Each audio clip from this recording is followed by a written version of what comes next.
10ನೇ class. ಅಬ್ಬಾ, ಇದೊಂದ್ ವರ್ಷ ಮುಗ್ದೋದ್ರೆ ಸಾಕು.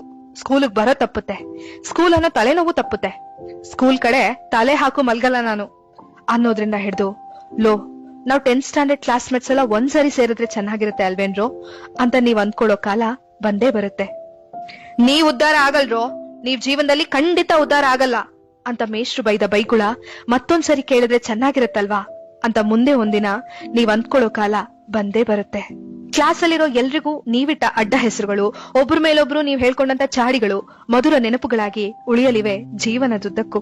10ನೇ ಕ್ಲಾಸ್ ಫೇರ್ವೆಲ್ ದಿನ ಇನ್ನೇನು ಶಾಲೆ ಮುಗಿದಿದೆ ಅಂದಾಗ ಟೀಚರ್ಸ್ನ, ಫ್ರೆಂಡ್ಸ್ನ ಆ ಅಪ್ಪುಗೆ ಆ ದಿನ ಎಲ್ಲರ ಮನಸ್ಸಿಂದ ಬರುವಂತ ಭಾವನಾತ್ಮಕ ಮಾತುಗಳು ಇನ್ನು ನೆನಪಲ್ಲೇ ಉಳಿಯಲಿವೆ.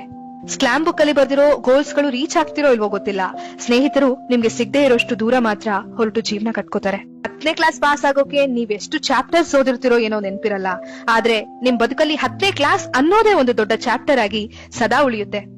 ಯಾರೆಲ್ಲ 10ನೇ ಕ್ಲಾಸ್ ಅಲ್ಲಿ ಇದಿರೋ ಶಾಲೆಯ ಮೂಲೆ ಮೂಲೆಗೂ ಹೋಗಿ ನೆನಪುಗಳನ್ನ ಸಂಗ್ರಹಿಸಿ, ಎಲ್ಲಾ ಶಿಕ್ಷಕರನ್ನು ಕೂಡ ಹೋಗಿ ಮಾತಾಡಿಸಿ, ನಿಮ್ ಸ್ನೇಹಿತರ ಜೊತೆಗೆ ಆದಷ್ಟು ಒಳ್ಳೆ ಸಮಯ ಕಳೀರಿ. ಇನ್ ಮುಂದೆ ಆಗೋ ಸ್ನೇಹಗಳಲ್ಲಿ ಸ್ವಲ್ಪನಾದ್ರೂ ಸ್ವಾರ್ಥ ಇದ್ದೇ ಇರುತ್ತೆ. ನಿಮ್ ಟೀಚರ್ಸ್ ನಿಮ್ಮನ್ನ ಪಾಸ್ ಮಾಡ್ಸೋಕೆ ಪಡೋ ಪ್ರಯತ್ನ ಬಹುಶಃ ಇನ್ ಮುಂದೆ ನಿಮ್ ಬದುಕಲ್ಲಿ ಯಾರೂ ಮಾಡಲ್ಲ. ಈ ಸ್ಪರ್ಧಾತ್ಮಕ ಜಗತ್ತಿನಲ್ಲಿ ನೀವೊಬ್ರು ಸ್ಪರ್ಧಿ ಆಗ್ತೀರಾ. ನೀವ್ ಸೋತಾಗ ನಿಮ್ಮನ್ನ ಮೇಲೆಬ್ಸೋ ಶಿಕ್ಷಕರು ಸಿಗೋದು ಬಹಳ ಕಷ್ಟ. ಎಲ್ಲ ಸುಂದರ ನೆನಪುಗಳ ಹೊತ್ತು ಜೀವನ ಮುಂದೆ ಸಾಗ್ಲಿ. ಯಾಕೆಂದ್ರೆ 10ರ ಮಕ್ಕಳೇ ಉತ್ತಿ ಬಿತ್ತಿದ ಬೀಜ ಕೈತುತ್ತಾಗುವ ಕಾಲವಿದು. ಹೆತ್ತವರು ಅತ್ತಾರು ಉತ್ತೀರ್ಣಕ್ಕೆ ಕುತ್ತಾದರೆ, 10 ಕನಸುಗಳ ತೇರು ಹತ್ತಬೇಡವೇ ನೀವು? ಮತ್ಯಾಕೆ ಆಲಸ್ಯದ ಮಾತು? ಮತ್ತೆ ಮತ್ತೆ ಓದಿ ಮಕ್ಕಳೇ, ಕತ್ತಲೆಯೇ ನಿಮ್ಮ ನೋಡಿ ನಾಚಬೇಕು.